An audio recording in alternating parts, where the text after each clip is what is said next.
muri Kongo nabyo bikomeje kuzamba. Ubundi kuki ubushobozi bwa M23 bakomeza kubwegeka ku Rwanda?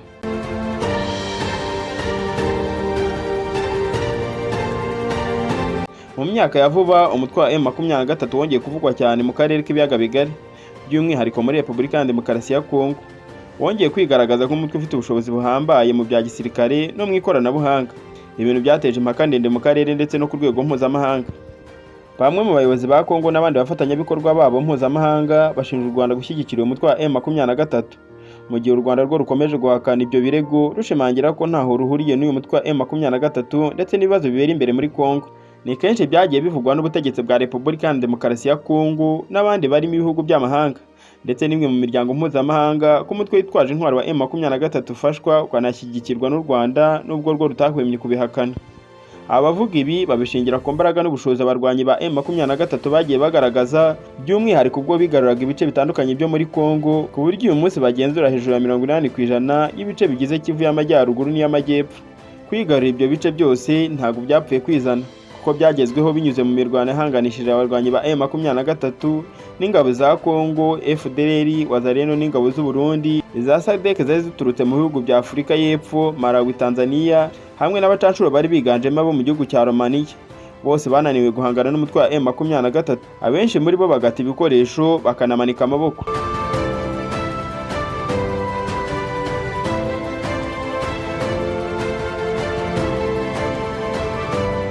Uko gutsembura ingabo zose mu birindiro akigarurirwa na M23 byatumye benshi batangira kwibaza ku bushobozi bw'uwo mutwe, abenshi bafata nk'inyeshyamba, bakibaza aho bashobora gukura ubushobozi n'imbaraga byo guhangana n'ingabo zose zari zabateraniyeho ariko bakazitsinda. Bamwe batangira kubyegeka ku Rwanda nubwo rwo rwagiye rubitera utwatsi, bagaragaza ko abakereza imbaraga z'uwo mutwe badakwiye kuzitiranya n'ingabo z'u Rwanda. Abavuga ibyo byose ariko banirengagiza ko M23 yavutse kugira ngo irwanire abanyekongo bambuwe uburenganzira mu gihugu cyabo, hagamijwe kubakura mu buhungiro bagasubira iwabo mu burasirazuba bwa Kongo.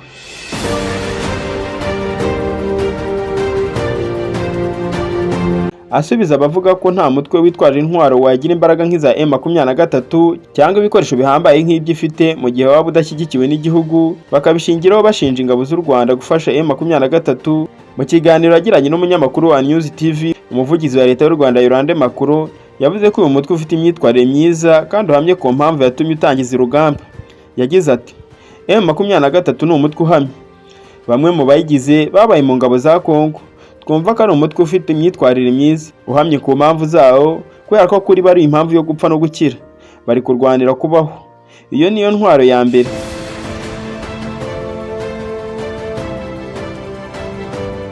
Uwa mbere uha M23 intwaro ni ingabo za Kongo, kubera ko buri rugamba M23 irwana ikarutsinda ingabo za Kongo zirukanga zigata intwaro. Zataye intwaro nyinshi mu myaka irenga 3 yose barwana. Ku bijyanye no kubiganira hagati ya leta ya Kongo n'u Rwanda byonyine bishobora gukemura ibibazo byo muri Kongo, umuvugizi wa leta y'u Rwanda Yolande Makuru avuga ko bidashoboka, ahubwo ko uyu mutwe nawe ukwiye kujya mu biganiro byo gukemura impamvu yatumye urwana. Yagize ati hari ikibazo cy'imbere muri Kongo. M23 n'umutwe w'abanyekongo kandi ufite ibyo usaba leta yabo, bityo rero birakwiye gukemurirwa hagati yabo na leta.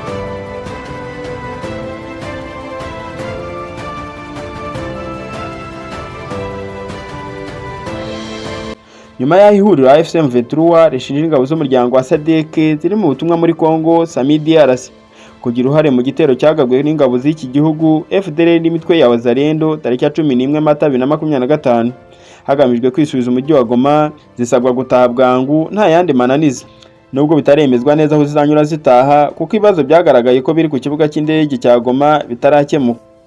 Itaha ry'ingabo za SADC ziri muri Kongo ryanemejwe n'inama idasanzwe y'abakuru b'ibihugu by'uwo muryango yiga ku bibazo by'umutekano muke wo muri Kongo, yateranye tariki ya 13 Werurwe 2025 hifashishijwe ikoranabuhanga, ikananzura isozwa ry'ubutumwa bw'ingabo zawo Sami DRC ziri muri Kongo, itegeka ko zitangira gutaha bwangu. Ni inama yitabiriwe na perezida wa Zimbabwe akanomiyobozi mukuru wa SADC Emmerson Mnangagwa, umwami Muswati wa gatatu wa Eswatini, perezida wa Madagascar Andry Rajoelina, Joao Lourenço wa Angola, Samia Suluhu Hassan wa Tanzania, Lazarus Chakwera wa Malawi na Hakainde Hichilema wa Zambia. Bivugwa ko ingabo za SADC ziri muri Kongo zigera ku 5,000, zikaba zigizwe n'abasirikare bavuye muri Tanzania, Malawi n'abo muri Afurika y'Epfo.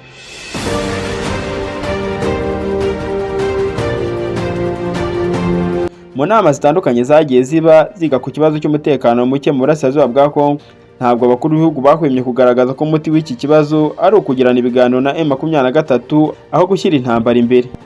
Nko mu nama yahuje abakuru b'ibihugu bya Afurika y'Iburasirazuba EAC n'abihugu bigize SADC yabereye Dar es Salaam muri Tanzania tariki ya 8 Gashyantare 2025, yigaga ku gushakira umuti ikibazo cy'umutekano muke mu burasirazuba bwa Kongo. Bagaragaje ko amahoro ashoboka ariko binyuze muri diplomasi.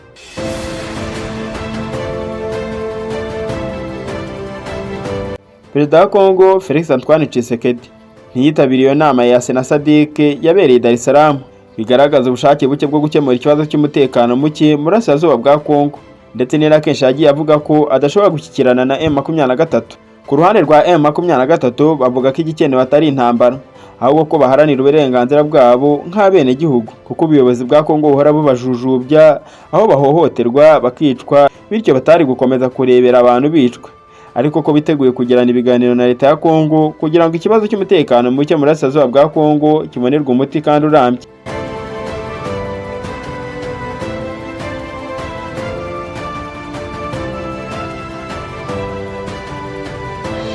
Umutwe wa M23 ugiye kumara imyaka 4 yose wongeye kubura intwaro, kuko urugamba irimo uyu munsi yarutengeye mu kwezi k'Ugushyingo 2021, nyuma y'imyaka 8 basaba leta ya Kongo kubahiriza amasezerano yagiranye n'abahoze mu mutwe witwaje intwaro wa CNDP tariki ya 23 Werurwe 2009.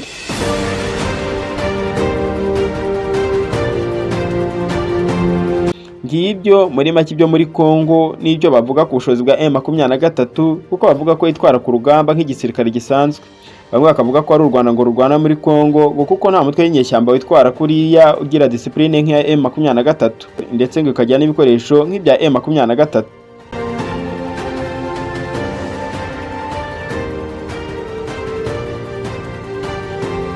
Niba ariko bwa mbere ugeze kuri iyi channel, reba munsi y'iyi video maze ureba ndetse subscribe, ukanda tujye tubana umunsi ku munsi mu makuru n'ibyajyanye bicukumbuye. Iyi ni Ibyegeranyo TV Rwanda. Njye ndi Theogene.